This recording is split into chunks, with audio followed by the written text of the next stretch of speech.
Hello everyone, welcome to burning dreams.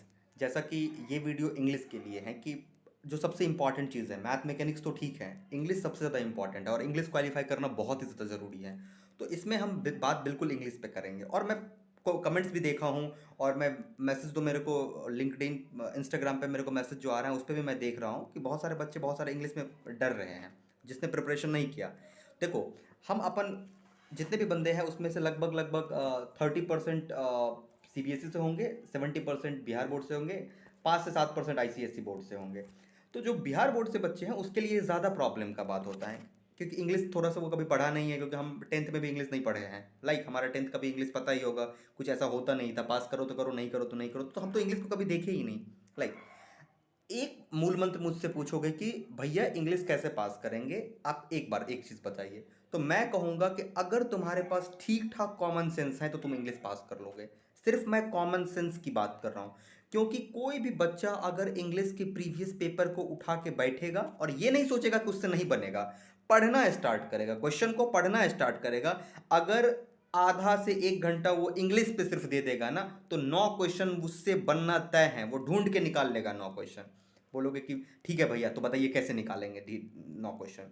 पहला पहला चीज़ जो सबसे इंपॉर्टेंट चीज़ है, लूसेंट का जिस लास्ट पेज जो मैंने बहुत पहले कहा था मिसलेनियस याद करना है, वो याद कर चुके हो, उसको रट्टा मार चुके हो, रिवाइज कर लो फिर से।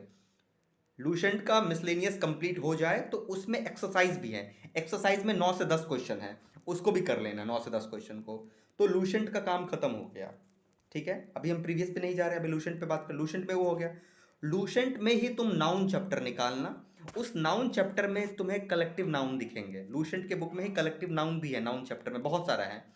अगर वो सारा याद नहीं कर पाते हो तो जितना याद कर सकते हो उतना याद करो, एक नज़र में देख लेना कि अच्छा ऐसा होता है। उसके बाद उसके अंदर भी एग्जाम्पल हैं, उसके चैप्टर के लास्ट में भी एग्जाम्पल हैं, उस एग्जाम्पल को सॉल्व कर लेना। 2 काम हो गया। तीसरा, एडजेक्टिव। एडजेक्टिव कहाँ से पढ़ेंगे? एडजेक्टिव पढ़ने के लिए सिर्फ और सिर्फ प्रीवियस पेपर पढ़ लेना। एडजेक्टिव अगर तुम प्रीवियस पेपर का एडजेक्टिव टोटल काउंट करोगे 5 साल में, तो तुम्हें मुश्किल से 15 से 20 वो मिलेंगे, एडजेक्टिव मिलेंगे, 20 से 25 एडजेक्टिव मिलेंगे। अगर तुम वो 20 एडजेक्टिव भी याद कर लेते हो तो तुम्हारा एग्जाम में 2-3 एडजेक्टिव आ सकता है, इट मे बी चांस, ऐसा होता है, 2-3 साल का एडजेक्टिव रिपीट हो जाता है। तो एडजेक्टिव हो गया। उसके बाद सिमली। ओके, तो सिमली जो है वो भी कंप्लीट करना है। हाँ, तो अब देखो सिमली में क्या होगा कि तुम लूसेंट में जो दिया हुआ है, लूसेंट में बहुत कम दिया हुआ है, उसको कर लो और गूगल करना कि बहुत अच्छा अच्छा क्या है, टॉप के सिमली जो है वो देख लेना है। इसमें भी क्या करना है ना, सिमली में भी एग्जाम में जब आएगा, और प्रीवियस तो देखना है, प्रीवियस पेपर में जितना भी सिमलीज है वो कर लेना है। इसमें सबसे इंपॉर्टेंट चीज कॉमन सेंस की होती है। अब सोचो, अगर एग्जाम में पूछा एज कूल एज, तो एज कूल एज क्या हो सकता है? या तो कुकुम्बर हो सकता है, या फिर अगर आइस देगा तो आइस भी लगाना, कुकुम्बर नहीं दिया तो आइस लगा के आएंगे। ठंडा किसकी तरह? ओके ना। हम लोग को यहाँ घर में भी होता था ना कि ठंडा, ठंडा मतलब कोको कोला, ऐसा नहीं। तो कॉमन सेंस लगाना है। चालाक किसकी तरह होना है? लोमड़ी की तरह होना है। कनिंग होना होता है, ऐसा करके तुम देखना, मिल जाएगा तुम्हें। लूसेंट में भी दिया हुआ है, लास्ट में कुछ कुछ चीज़ें दिया हुआ है, और उसके साथ साथ प्रीवियस पेपर में भी दिया हुआ है, प्रीवियस पेपर को भी याद कर लेना, ये तो पक्का याद कर लेना। ओके, ये हो गया।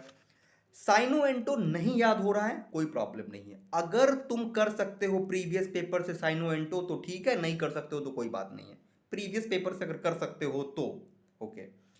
अब देखो, अगला बात कह रहा हूं, अगर तुम्हारे कोई एग्जाम में पैसेज या अरेंजमेंट आ गया तो तुम समझ लेना कि गॉड तुम्हारे साथ है। ऐसा अक्सर नहीं आते हैं, लेकिन अगर आ गया पैसेज या फिर अरेंजमेंट, इसको सॉल्व करने का एक सबसे सिंपल तरीका है कि दिमाग को बिल्कुल पैसेज पे या फिर वर्ड वर्ड का जो अरेंजमेंट है सेंटेंस बनाना, उस पर ध्यान रखना है। अगर तुम थोड़ा बहुत भी इंग्लिश पढ़े हो ना तो तुम इसको अरेंज कर लोगे। ए के बाद बी होगा, बी के बाद सी होगा, ये इसके बाद होना चाहिए, लास्ट में क्या होना चाहिए, इसको आगे पीछे करोगे तो तुम्हारा क्वेश्चन बन जाएगा। तो पैसेज और अरेंजमेंट अगर आ गया तो तुम समझना कि तुम इंग्लिश पास कर जाओगे। उसके बाद items and phrase. Items and phrase तुमसे तुम्हें नहीं पता है, कोई बात नहीं। प्रीवियस पेपर में जितना आइटम्स एंड फ्रेजेस है उसको याद कर लेना, बात खत्म हो गया। ठीक, उसके बाद अगर तुम्हें और याद करने का मन हो तो एसएससी या डीएमआरसी में जो पूछा हुआ आइटम्स एंड फ्रेज है वो याद कर लेना, थोड़ा बहुत याद कर लेना, या फिर प्रीवियस पेपर में जो एसएससी या एम डीएमआरसी सबके प्रीवियस पेपर में पूछा हुआ है उसको एक बार रिवाइज मार लेना। ठीक ना। आगे बात करते, प्रिपोजिशन थोड़ा बहुत जानते ही हो, प्रिपोजिशन सबने किया ही होगा थोड़ा बहुत। जानवर का नाम और उसका बच्चा का नाम क्या होता है, कैसी आवाज़ आती है, ये सब लूसेंट में दिया हुआ है, बहुत पहले से ही कह रहा हूँ ये करना है। उसके बाद जो एक और है प्रोनाउंसिएशन, प्रोनाउंसिएशन और दो दो चीज़ है, एक हो गया हमारा प्रोनाउंसिएशन और एक होता है सिलेबल। ओके, तो प्रोनाउंसिएशन का क्या है ना कि सिंपल, बहुत बार बताया गया हूँ कि हाँ भाई, और भी वीडियो यूट्यूब पे पड़े हुए हैं कि अच्छा अच्छा यूट्यूब फॉरेनर का, कि कहाँ से होता है, कैसे होता है, तालू से क्या होगा, उसके अंदर से क्या होगा, डिफ्थोंग क्या होता है, ऐसा करके जो होता है, कहाँ कहाँ से वर्ड्स निकल रहे हैं, ये आ जाते हैं। तो प्रोनाउंसिएशन को भी थोड़ा बहुत देख लेना। उसके बाद सिलेबल। ओके, बहुत बच्चों का प्रॉब्लम है सिलेबल, ठीक है, मेरा भी प्रॉब्लम था सिलेबल, हर किसी का प्रॉब्लम है, क्योंकि हमारा नेटिव लैंग्वेज नहीं है, इंग्लिश हमारा नेटिव लैंग्वेज नहीं है, हम तो हमेशा यार मैथिली, मगही, भोजपुरी ये सब बोले हैं, है ना, तो हमारा नेटिव लैंग्वेज तो है नहीं।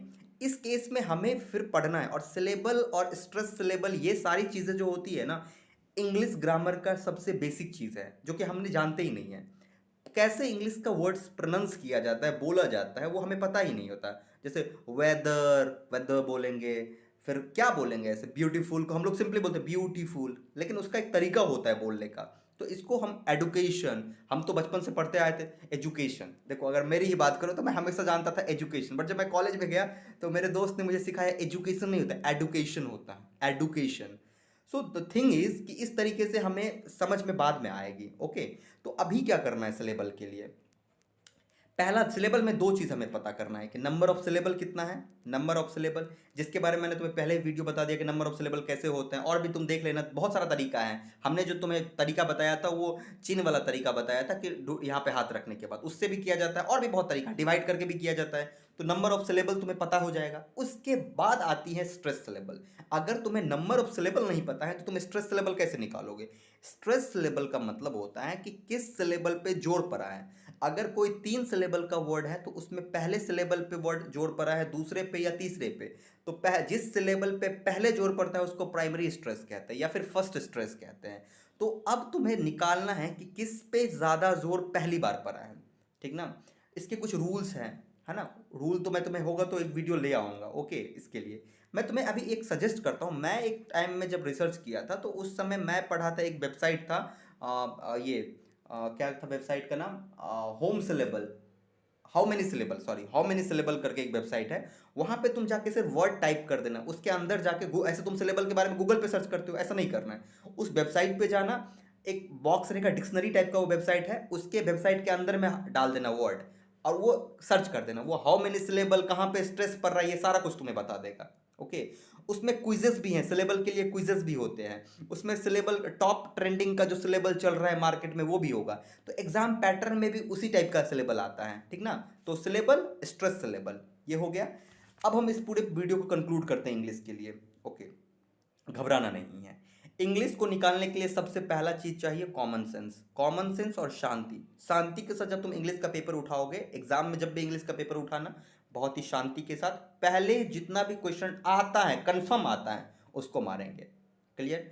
उसके बाद अगर हमारा 9 क्वेश्चन 10 क्वेश्चन नहीं कंप्लीट हो रहा है, तब हम जाएंगे किसमें मुझे थोड़ा बहुत आता है, उस सेक्शन में एंट्री करेंगे। ऐसे करके हम ना 12 से 15 क्वेश्चन तक जाएंगे।